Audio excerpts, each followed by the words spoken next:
students! Welcome back to Spirit Week. It's Crazy Hat Day, and I don't really own any crazy hats, but it is a hat, so that's good.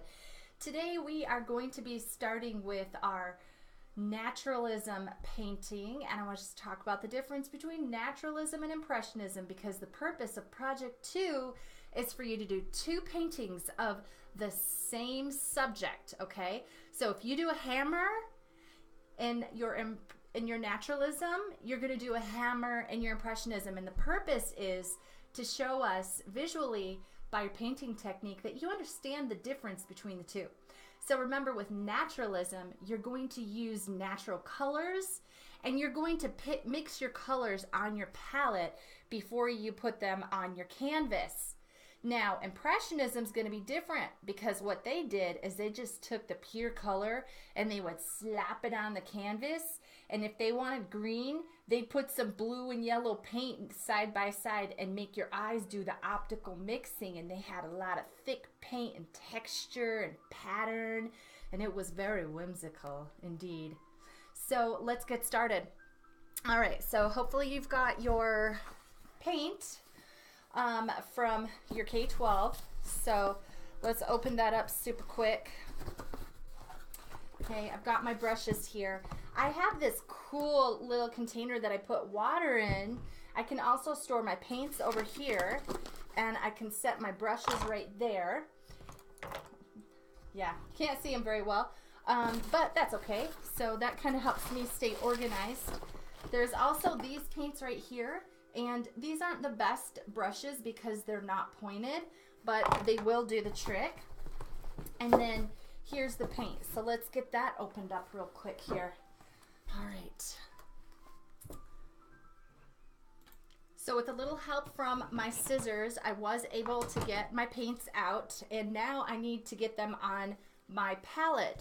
So here are some different types of options for palettes that you can use. There's things like this that you can buy that are like palettes that have different areas on them. They're just plastic. What I like, however, is my favorite is palette paper, because you don't have to wash it. It's so nice. And you just rip off a piece of palette paper. And you know what it reminds me of? It reminds me of that wax paper that you use in the kitchen for baking. Yeah, if you have any of that, you can use that for your palette. And one of the other things you can do is, if your family has any of these Tupperware containers with the lids on them, if you can cut your palette paper the size of inside of one of these, then if you want to paint in multiple sessions and you don't want your paint to dry up, you can just go and spray it with a little bit of water, and then close the lid, and it will stay nice and moist for you and not dry out. Beautiful, huh? So today I am just gonna kind of be rushing a little bit, because you have to rush too. We don't have a ton of time, and I'm going to just take some of this painter's tape, and I'm gonna just tape my palette onto the table so that it doesn't shift and move around when I am mixing my paints. So this also follows that little technique that I was telling you about. You can paint on paper. Don't ever use lined paper in art classes, okay? That's probably every art teacher's pet peeve, right? Just find some plain paper. You can use your printer paper. If you have a sketchbook, you can use that. If you want to go to the store and buy a nice piece of paper, at art stores they do sell just single sheets of paper. Or I recommend these cute little canvases. These are really nice. And another thing you can do is, if you like painting, you can reuse your canvases when you're done with them, or somebody else paints something on there, like, you know, a 4-year-old. You just take some white primer. You probably have a bucket of that around and a big brush, and you just paint it with white primer, and it's ready to be used again. In the summers, when I catch a garage sale and I notice any big canvases, I will, if they don't have a lot of texture, if it's smooth, unless I like the texture, but if it's just a smooth paint job on there, I will buy that canvas if it's like $1, and I will paint it with primer, and then I can use it again. So today, I'm just going to be using a canvas, but if you had paper and you had like a drawing board or some kind of board that you could use that painter's tape and create a nice thick border. There's about a 1/2 inch border all the way around, and then later on, after you're done painting and it dries, you can pull that tape off and you've got a nice white border there. So I don't need that here today. But today is hat day, so I wanted to paint a hat. Figured that would work, right? That'd be kind of apropos, shall we say. And one thing that you probably can't see is that I have taken what I call drop cloths.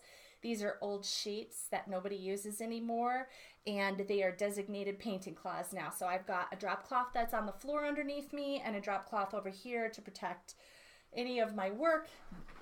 And so this over here is my still life that I have set up. So remember, I told you you're going to pick a subject and you're going to paint it in 2 different styles. Today we're going to do naturalism. So the naturalism style is what? Natural colors, trying to make it look realistic if you can. I mean, don't worry about it. Just focus on the natural colors, okay? And mixing them on your palette before you put them on there.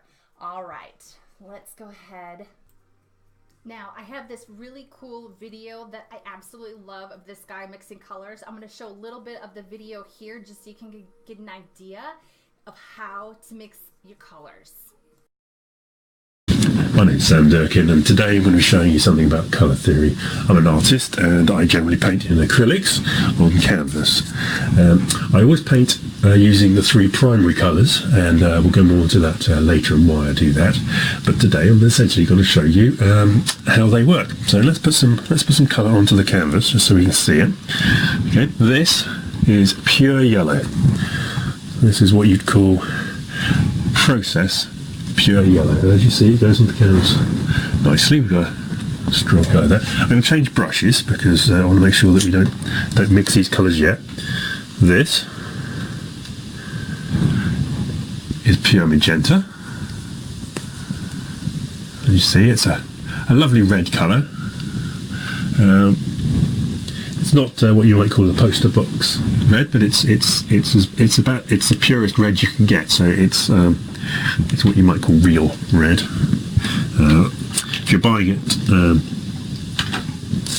online or from a shop, you're looking to get what's called process magenta. Okay. And here we have process cyan, which is a lovely, powerful blue colour.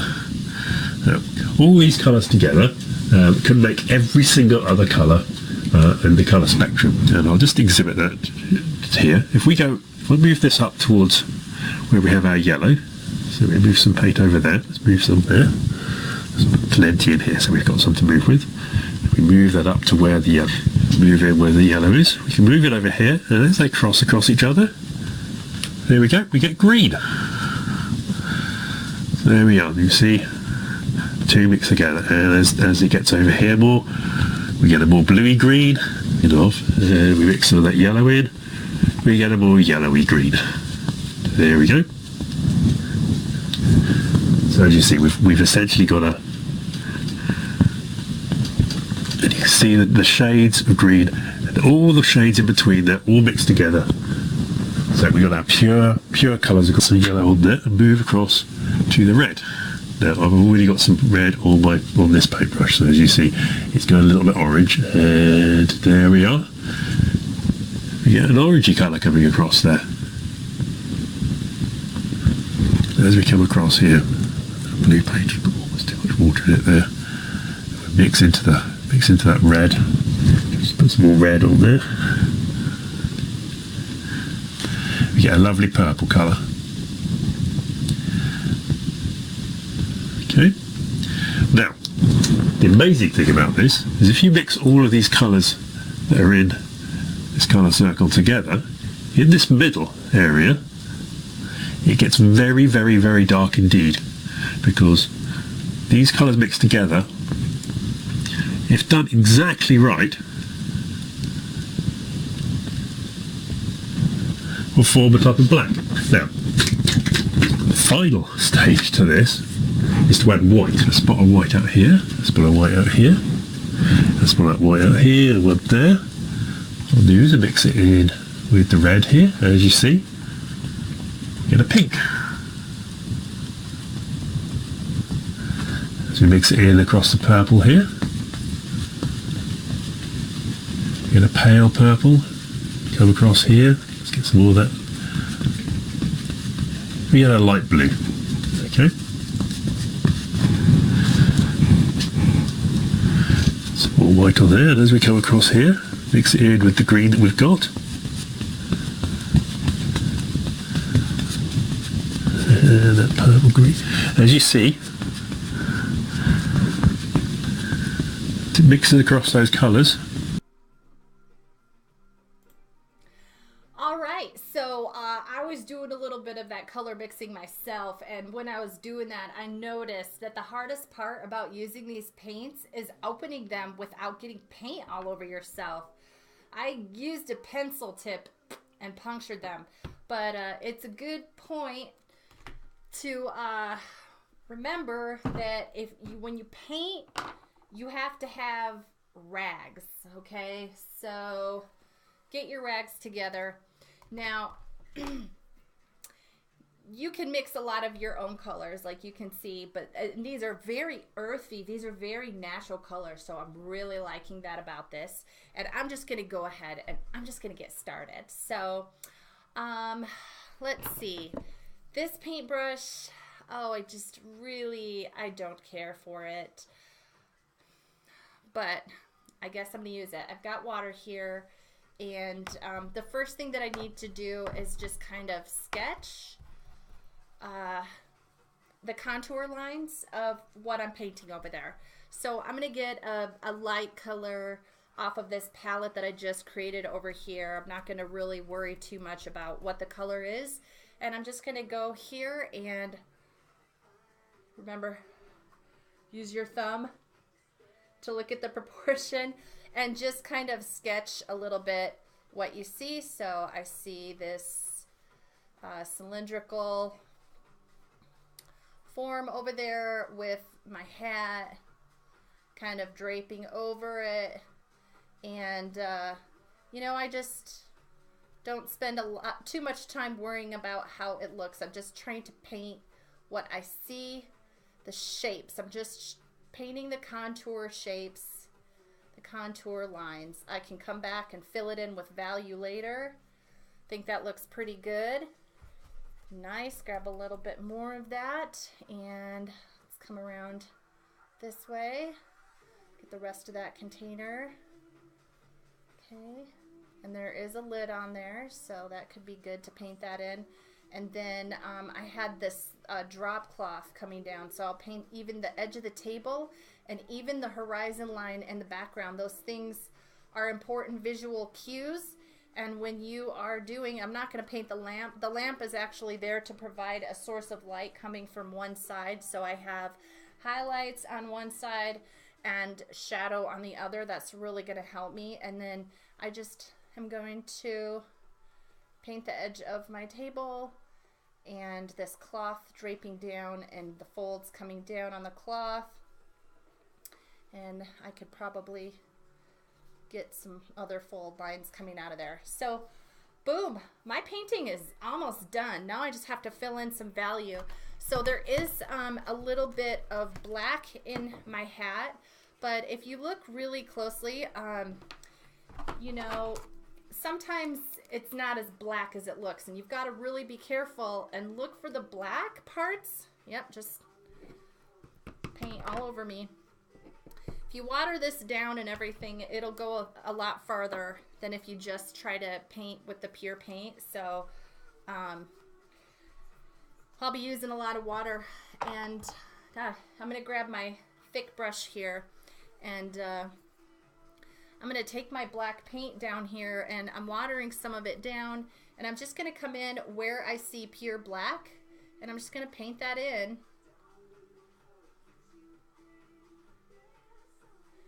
And try to make it look as realistic as I can. Now, I have to tell you, when I watered down that black paint, it is too watery, so I'm not watering it down. Sorry. If something's not working for you because of the type of paint that you're using or what have you, then yeah, this paint is actually already quite watered down. So there we go. That works much better when I don't have it watered down. I'm just going in and painting where I see pure black.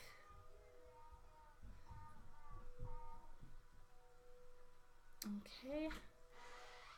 It's going to come all the way up the edge here.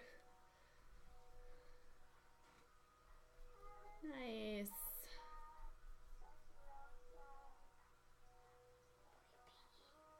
I'm painting those hats over there, Eva. My little girl just walked in the room, is wondering what I'm painting. Okay, so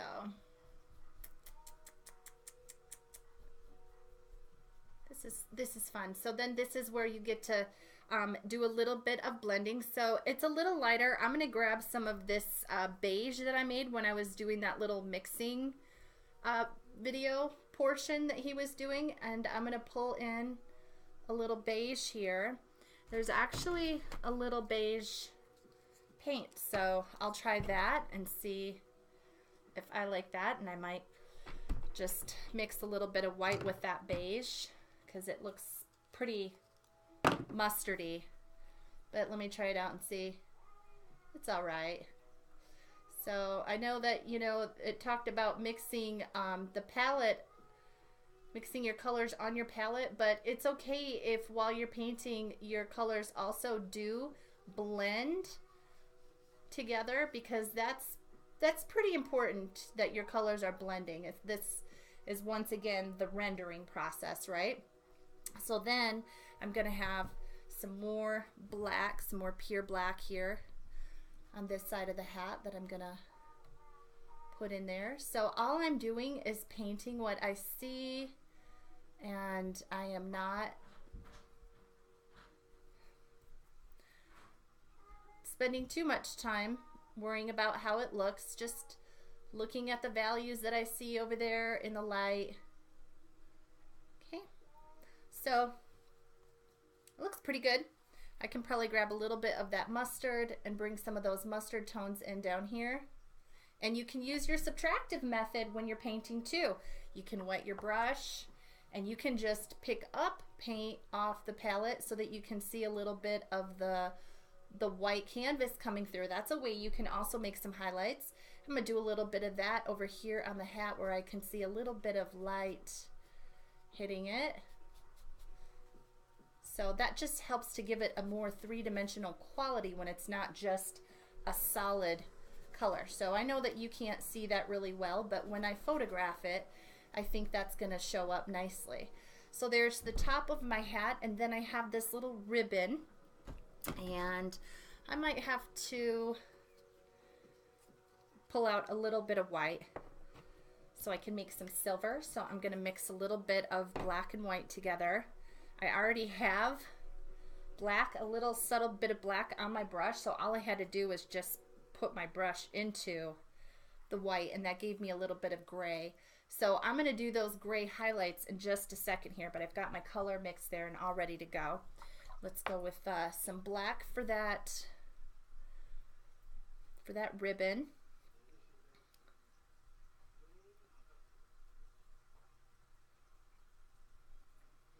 Kind of, I've made a little darker gray out of it. Okay, so here's the nice little ribbon going around. Happy little ribbon.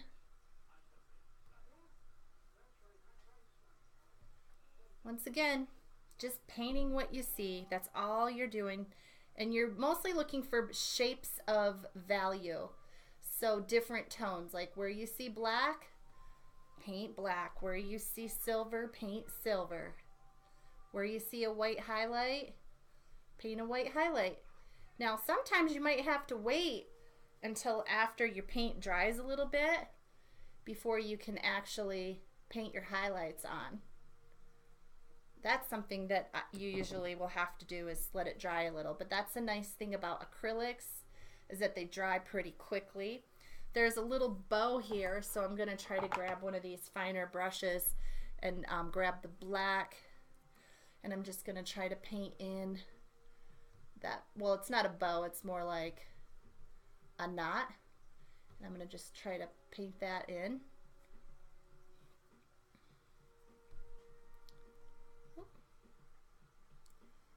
cool, and there might be some pure black areas that I need to get in there.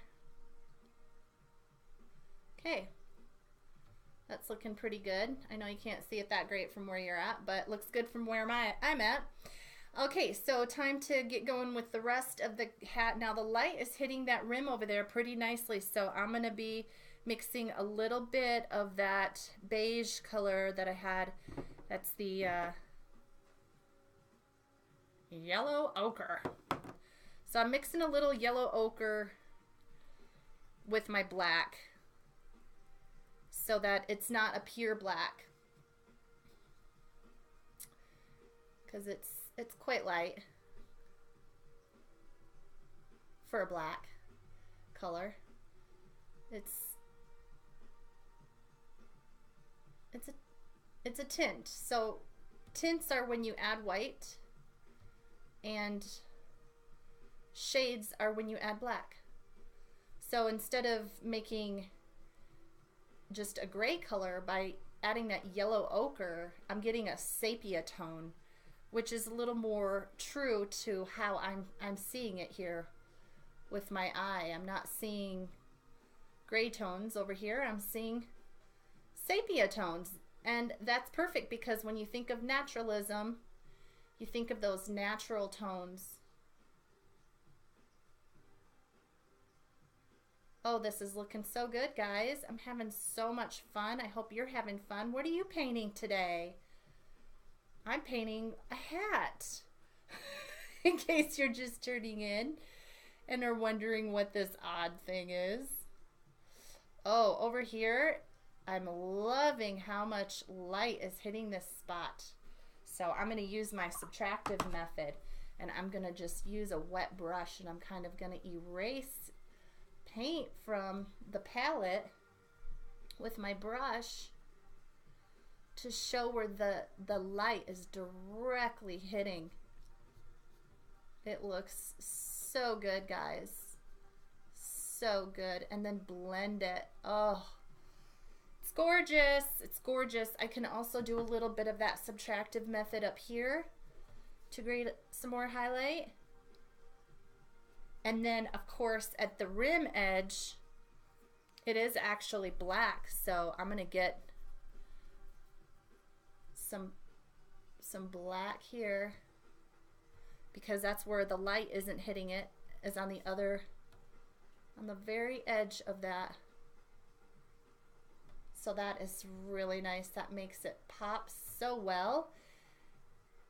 Looking for areas where there's maybe some black shadows cast. Throw in a little bit of black in there so that it's not monotone. Oh, I'm telling you, the way you render in little splashes of value just really make a thing look three-dimensional and wonderful. Okay, and pay attention, there's a little shadow coming down right here. I'm going to capture that. It's a shadow from that hat coming down. I'm getting it, and I'm blending it in so that it doesn't just look like I splotched some paint on there. Fantastic. Oh, this is looking good, guys.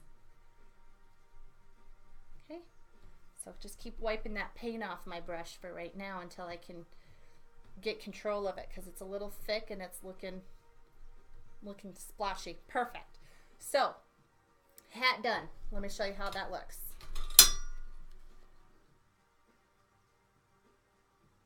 Fun. See what I'm talking about? That subtractive method. See those lighter areas where I wet my brush and I pulled paint away? Pretty sweet. Okay, let's go ahead and do this fancy little container here. All right, it's black. So putting some black on there, but I've got some great reflection coming up off of the white table.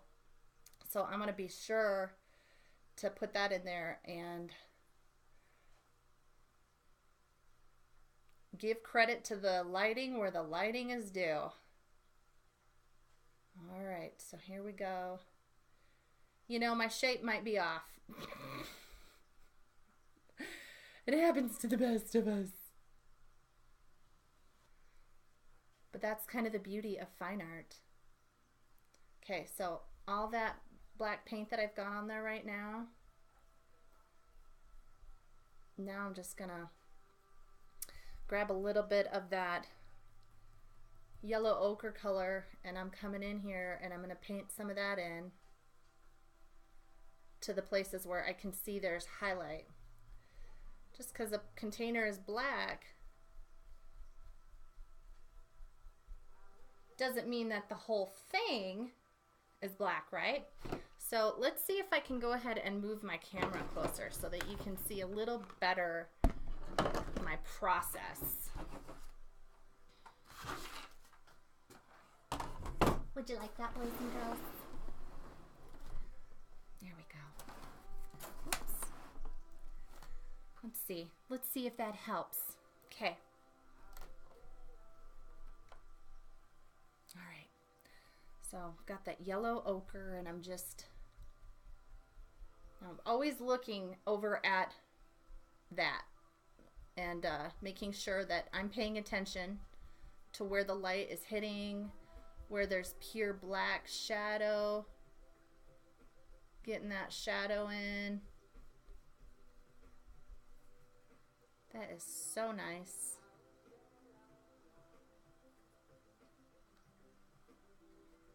Okay. Perfect for now. You can always do your subtractive method. I noticed, whoops, I lost my rag. I noticed that there was, this is really light over here. So I'm just pulling paint off.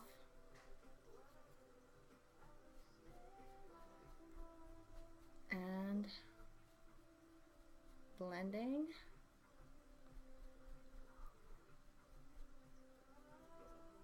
Blending is so important, especially if you want it to look realistic. Okay, so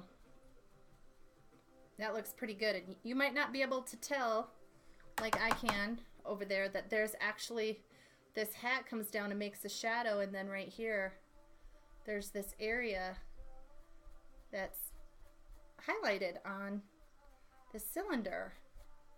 And that is so true of cylinders. Cylinders really like to have that little highlight line. So this is pretty cool because I'm getting to throw that in there. Once again, just drawing, painting what I see.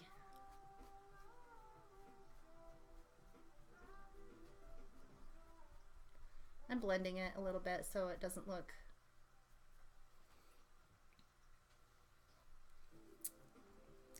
so textury. I don't like to see the texture. So you can see that little highlight that I put in there. That looks nice. Okay, and the hardest part about this is just making sure that your brush strokes look good. Okay. All right, so there is that. Then I've got this gold rim, so hey, might as well stick with that yellow ochre, huh? It's working for me. So let's throw some of that on the canvas.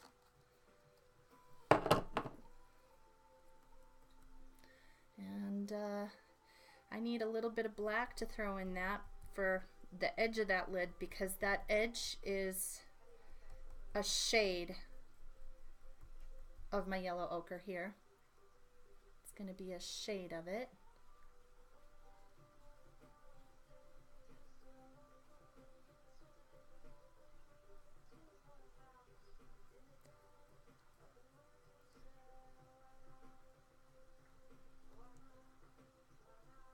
Whew.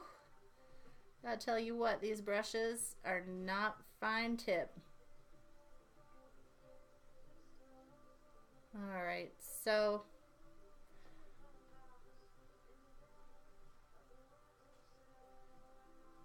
I think to try to salvage this, I'm gonna just add some black directly to it and mix it right here.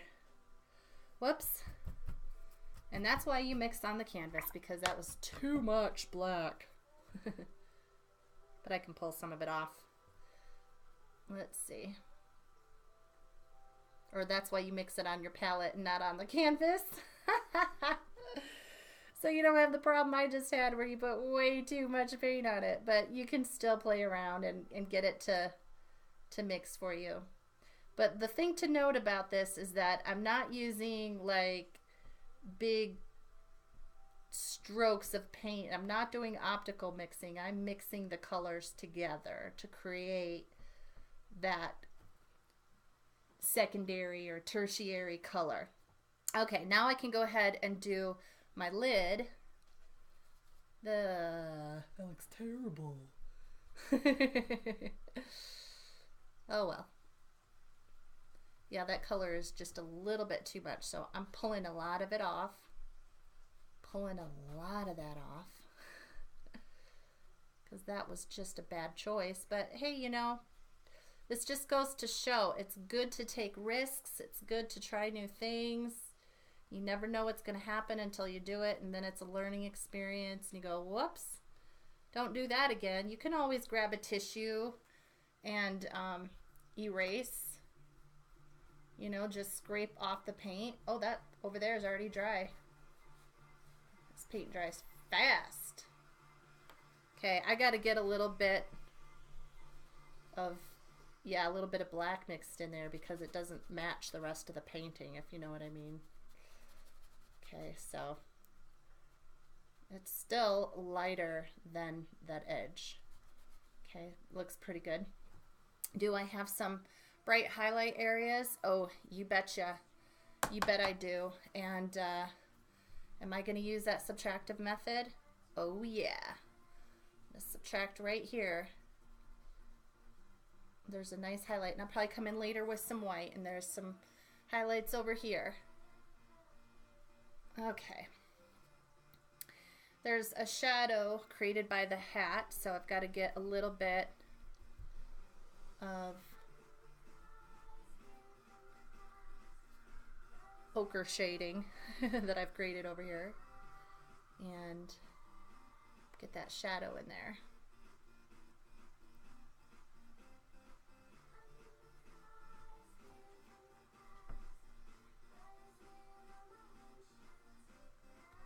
Nice. Perfect. Okay. Got that done. All right. So there's my hat and there's that. I'm going to get some white and I'm going to put my highlights in real quick. Okay. You got your deep black shadows. Going to get my little highlight in here. It's probably not the right brush to use. Grab a thin brush for your highlights and your deep shadow details that you do. Okay, cross your fingers and hope that the paint goes on where you want it to. Okay, there. You can go a little thicker if you need to, because like where light hits, sometimes it just creates a nice little reflection. So don't be afraid to get those reflections in there. They're nice. These brushes aren't that great, so yeah. Just do your best. Some highlights. White is like the color that I'll use the most. So whenever I buy my own paint, I always get the biggest tube of white that they sell. So keep that in mind. Highlights. Look for a little place on top where, you know, maybe there was a little gleam of light reflecting off of it. All right. And then you can blend it too if you need to. All right, so that looks great. I've got my tabletop and my background. I need to think about what color I'm going to make them. So, maybe I'll just go with a dark brown color for the background. Ooh, I hate opening these paints. Whoa. Okay, I'm gonna go with some, what's this called? Burnt umber. Burnt umber is a really pretty color. So taking some burnt umber now and my big brush and just gonna go ahead and paint in some color in the background. The bristles on this brush they're just falling right off.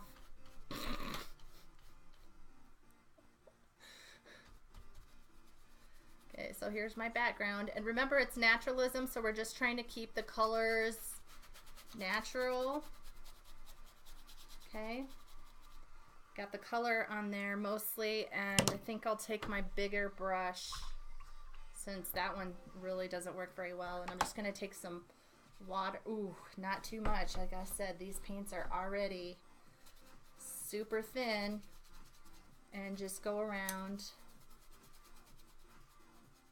and try to bring your color in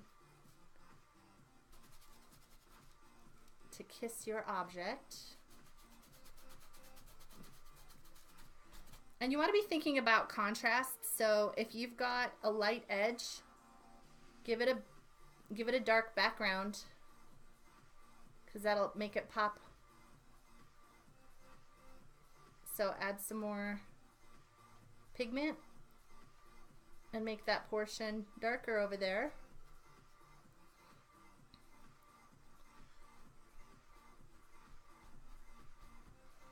I could even add some black. Isn't this just fun? Fun, fun, fun. I wonder what time it is. Class starts and I have to have this video done. Okay, class is starting in 20 minutes. Can you believe the way I am working on the same time frame you are?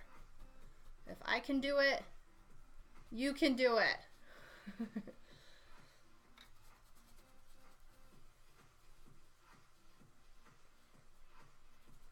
Just blend it, make it look good. You got this.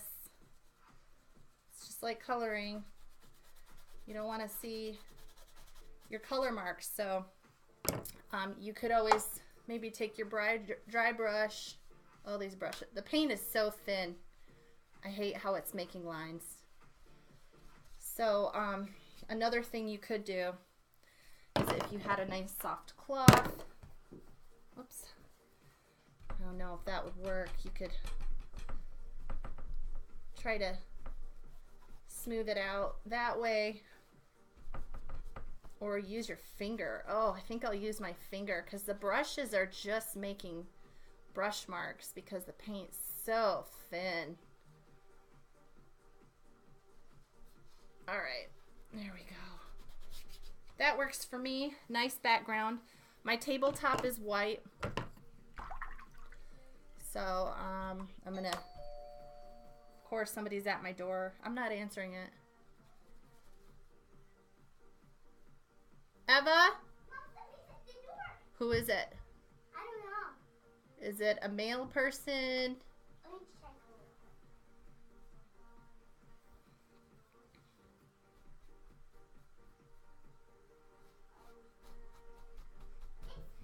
It's just the dad. Who's dad?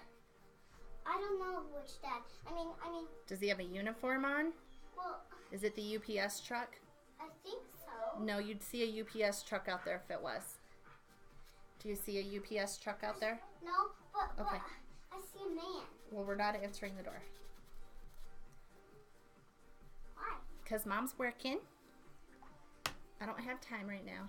And can I answer it? No, absolutely. No, not. Nope. Why? Because you don't know who it is? No. Okay, stay away from the door. Thank you. It's somebody has a form like that color you're painting. Right Okay, well, we're not filling out any forms, so phew, thank you, honey. Thanks for letting me know what's going on. Okay, and then that's my tabletop, and then I have that cloth, so I'm just going to go ahead and it was a gray cloth. I hate to use up any more of my white paint because it's so precious, but I am going to go ahead and mix a little bit of white and black together to give me kind of a gray color for my cloth.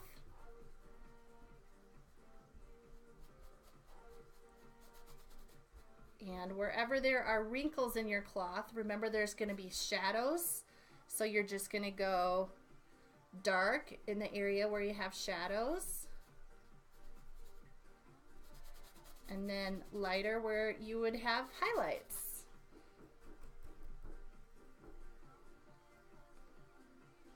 Of course, whoever's at my door wants to sit and knock on it all day instead of just leaving us alone. I'm not getting it. Okay, so just fill in.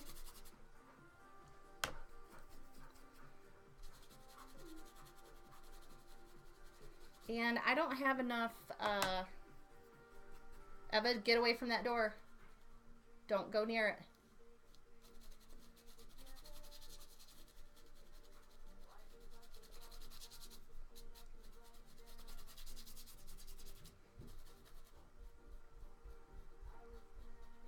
This is hilarious. Speed painting!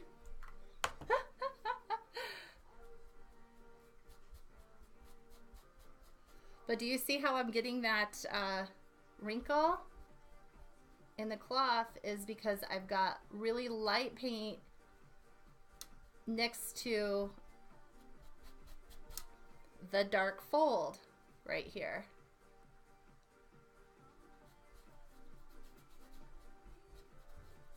And you just blend.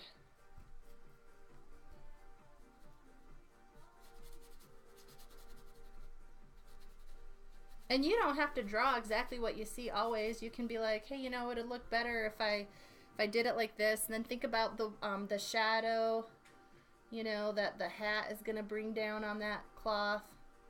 It's going to cast a little bit of a shadow there. But there will probably also be some highlights underneath as well. So keep that in mind. Render that the best you can. I know we're doing a rush deal here, but we're running out of time. Oh, look at that. I just used some water and made it run down the page. That's okay. I had to have some contrast against the edge of my hat. Okay, so wow, what am I going to do for the front? I got to have an edge. I'll just go like this, paint an edge of my table. I'm just making it up now because I got to get done. And this is what you do, guys. When you go to online school and you have deadlines, you manage your time. I've given myself a set amount of time to get this project done with you today. And that's what's going to happen, right? Okay, so there's that. And then what am I going to do for down here? Should I just go ahead and continue with black? I think I should. That means I'm going to have to figure out where I put the black paint. Here it is. Okay, I'm just going to paint this rest black under here.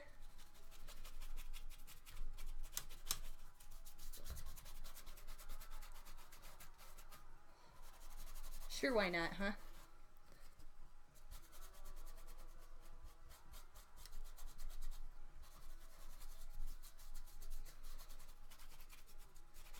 All right.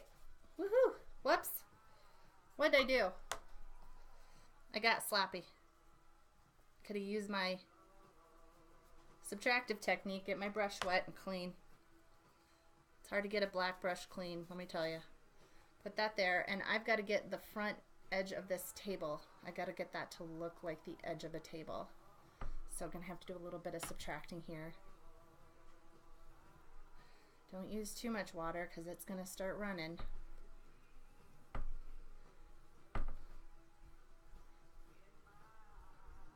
All right, so there's the edge of my table.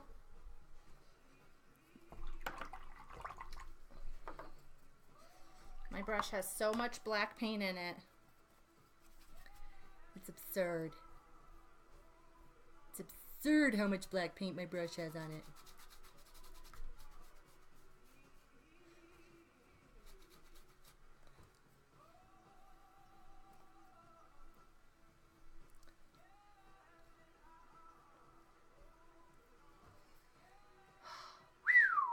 I gotta sign it.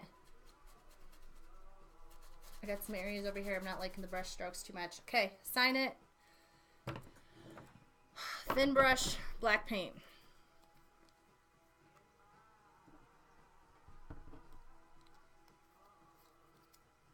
Develop your artist signature.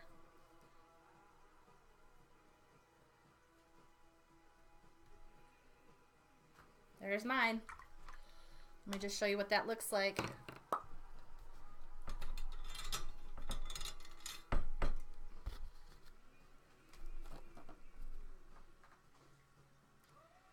There it is. There's my naturalism painting. Natural colors. Colors are blended together. It's very realistic. It's got some nice deep shadows. It's got highlights. Look at, there's highlights. That was the white paint I dabbed on there. Highlights on the rim of the box. Highlights on the tabletop. Nice contrast in the background against the bright lid. And then a lighter background over here to contrast against the dark hat. And then black underneath to create some depth that we're looking underneath the table. And my signature. That's it. You're done. Woo! I gotta hurry up and process this video and log into class. Love ya.